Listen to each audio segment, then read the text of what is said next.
Mes chers confrères, mes chères consoeurs, le Conseil de l'Ordre s'est réuni dans sa séance du 12 septembre 2023. À l'issue des affaires courantes que nous avons traitées, nous avons voté une intervention du barreau de Paris dans le cadre d'une question prioritaire de constitutionnalité à l'encontre des cours criminelles départementales. Le Conseil de l'Ordre a également reçu Laurent Petiti et Hélène Biet pour faire un point sur les actualités européennes et notamment le recours du barreau de Paris contre les paquets de sanctions européennes contre la Russie s'agissant du Conseil juridique. Avec Edmond Claude Fréty, co-responsable du pôle pénitentiaire pour le Conseil de l'Ordre, nous avons présenté un rapport faisant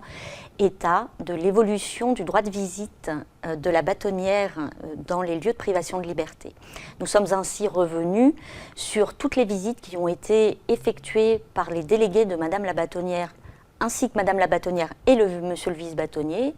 dans les lieux de privation de liberté depuis la création de cette possibilité par la loi Confiance de décembre 2021. Nous avons pu revenir ainsi sur les visites du centre de rétention administrative, de plusieurs commissariats et de la maison d'arrêt de la santé.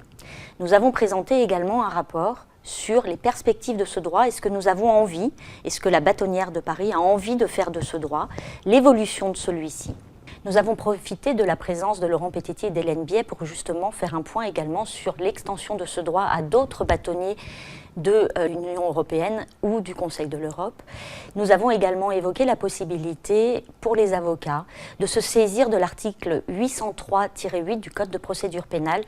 afin de faire constater l'indignité des conditions de détention. Il s'agit du troisième rapport qui aura été présenté par la Commission contrôle des lieux de privation de liberté, démontrant tout l'intérêt que Madame la bâtonnière et Monsieur le vice-bâtonnier ont porté à la question de la dignité